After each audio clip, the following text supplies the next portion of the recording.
दौलत अगर बहुत आली चीज होती ना, बहुत कीमती, तो सबसे ज्यादा सैयदा आयशा के घर में होती। अगर पैसों से ही सुख आता तो पैसे सबसे ज्यादा हजरत फातिमा ज़हरा के काशाना नूर में होते। ओ मेरे भाइयों, सोना वक्त मोहब्बतों से गुजारा जा सकता है। अल्लाह करीम ने कुरान मजीद में फरमाया, या अय्युहल्लज़ीना आमनू कू अनफुसकुम व अहलीकुम नारा, ऐ ईमान वालों, खुद भी दोज़ख की आग से बचो और अपने घर वालों को भी बचाओ। ओ वालिद, वो माँ जो बच्चों को भूख से बचाने के लिए मेहनत करती है, उनको मायूसी से बहुत सारे माँ बाप ऐसे होते हैं जिनके पास कपड़े लेने के पैसे नहीं होते ईद पे। क्यों? अजान शुरू होगी जी। अजीज भाई, जिस तरह हम अपने बच्चों को देखें, बहुत सारे माँ बाप के पास गुंजाइश नहीं होती, लेकिन इस नीयत से कि बच्चों के दिल टूट जाएंगे, ईद पे कैसे गुजारा करेंगे, मुश्किल से भी कपड़े खरीद के देते। इस तरह हम अपने बच्चों को भूख से, प्यास से, मायूसी से बचाते हैं। इस तरह हमारे रब ने हमारे ज़िम्मे लगाया है कि तुम अपने बच्चों को कोशिश करो दोज़ख की आग से बचाने की।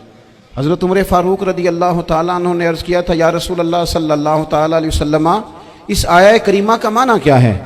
तो महबूब करीम अलैहिस्सलाम ने फरमाया, उमर, जिन चीज़ों का अल्लाह तुम्हें हुक्म देता है, तुम अपने घर वालों को उन चीज़ों का हुक्म दो।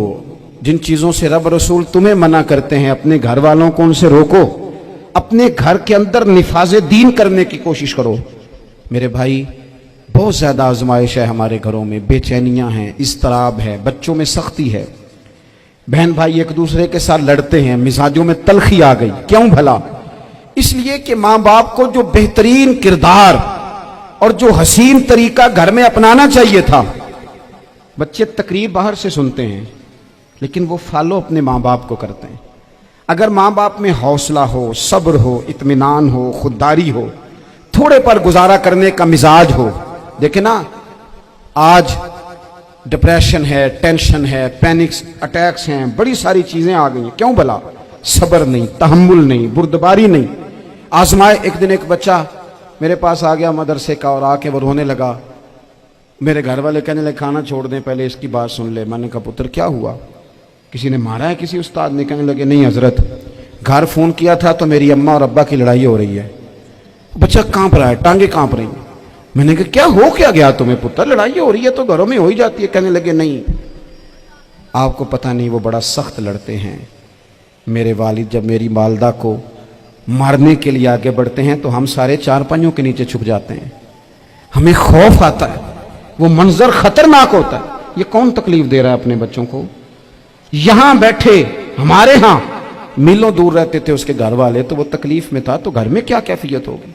अगर हौसला हो, सब्र हो, कनात हो, अल्लाह के दिए हुए थोड़े रिस्क पर हमें राजी रहना आता हो, हमारे घरों में सुकून आए, इत्मीनान आए, हम जो जिंदगी बड़ी खुशी खुशी गुजार सकते हैं।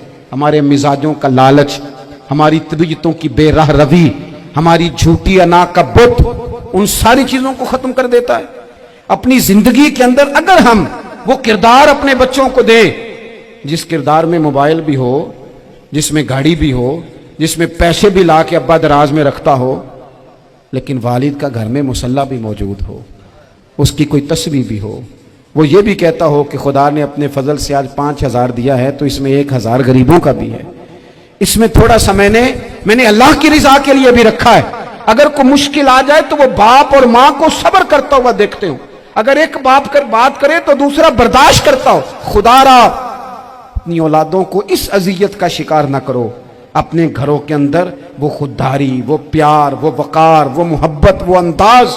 आप थके हुए हैं, कोई शक नहीं, आप बहुत सारे मसाइल का बाहर शिकार होंगे, कोई शक नहीं, लेकिन आप बाहर से थक के आए हैं। और अगर आप बाहर अपनी फैक्ट्री के मालिक हैं और दफ्तर के बड़े हैं तो घर में भी तो आप बड़े हैं ना।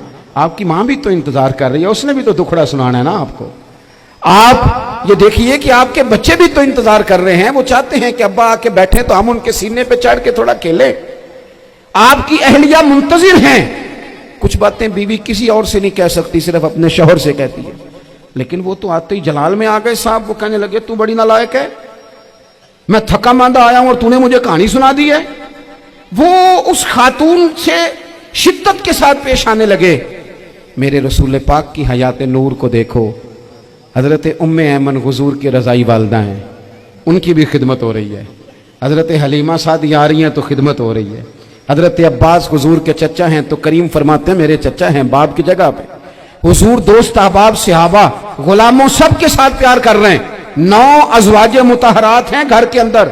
اور کیفیت یہ ہے کہ حضور صرف ان کی ضرورتوں کا ہی خیال نہیں کرتے، خواہشات کا ہی خیال نہیں کرتے، بلکہ میرے کریم کا طریقہ یہ ہے کہ کوئی بندہ آج بول کیا رہا ہے، وہ کہاں کھڑا ہے آج، اس کے جملے کس طرح کے ہیں، اس کا لہجہ کس طرح کا ہو گیا ہے اور اسے ٹھیک کیسے کرنا ہے. محبوب اس کا خیال فرماتے، توجہ کرتے. میں کہتا ہوں کہ ہم سب کو شوق آیا ہے آرام کرنے کا. میں صبح 11 بجے سے پہلے اپنے گھر سے نکل آیا تھا اور یہ وقت آ گیا ہے اور رات کو خدا جانے کس وقت گھر پہنچنا ہے.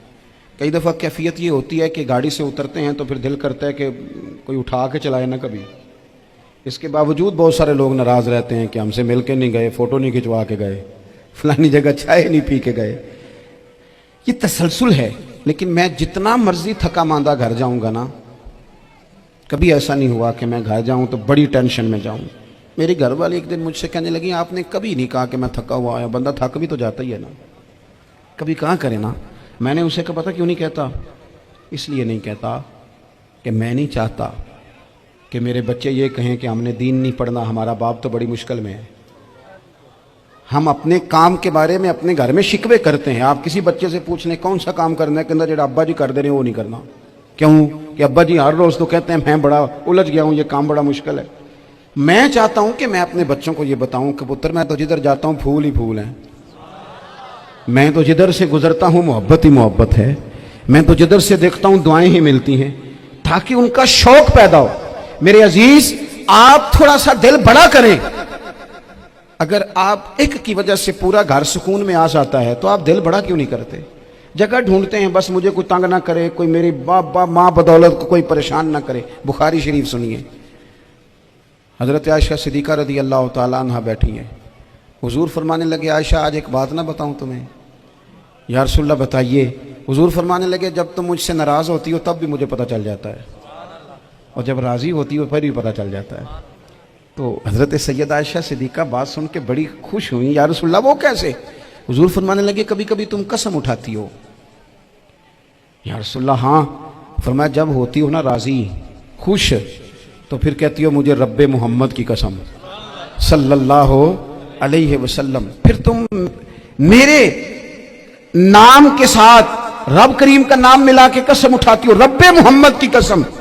یا رسول اللہ بالکل ایسے ہی ہے. اور فرمایا جب تمہارے دل میں کوئی بات ہوتی ہے نا تو پھر تم کہتی ہو مجھے رب ابراہیم علیہ السلام کی قسم، پھر تم رب محمد نہیں کہتی. یہ بخاری مسلم میں موجود ہے. حضرت عائشہ صدیقہ نے تو بات سنی تو کھل گئی طبیعت، کہنے لگی کریم صدقے جاؤں یہاں تک خیال فرماتے ہو، کس کے جملے کہاں پہنچ گئے یہاں تک خیال ہے. فرمایا مجھے پتہ چل جاتا ہے کہ تمہاری کیفیت کیا ہے، کہاں کھڑی ہو. اور بھائی ہم تو اپنی ماں کا بھی خیال نہیں رکھتے. ہمارا باپ کہاں بیچارہ کھڑا ہے، وہ تو انتظار میں تھا کہ کوئی 10 منٹ میرے پاس بیٹھے گا. توجہ ہی نہیں، جذبات کا خیال ہی نہیں. حضرت عائشہ صدیقہ کا بات سن کے عرض کرنے لگے یا رسول اللہ مجھے رب محمد کی قسم ہو میں صرف نام چھوڑتی ہوں، میرے دل میں ہر وقت مدینے والے محبوب ہی رہتے ہیں، نام ہی چھوڑتی ہوں صرف. او میرے دوست تھوڑا سا جا. اور دوسرا عرض کروں گا دولت اگر بہت عالی چیز ہوتی نا، بہت قیمتی، تو سب سے زیادہ سیدہ عائشہ کے گھر میں ہوتی. اگر پیسوں سے ہی سکھ آتا تو پیسے سب سے زیادہ حضرت فاطمہ الزہرا کے کاشانہ نور میں ہوتے. او میرے بھائیوں سونا وقت محبتوں سے گزارا جا سکتا ہے.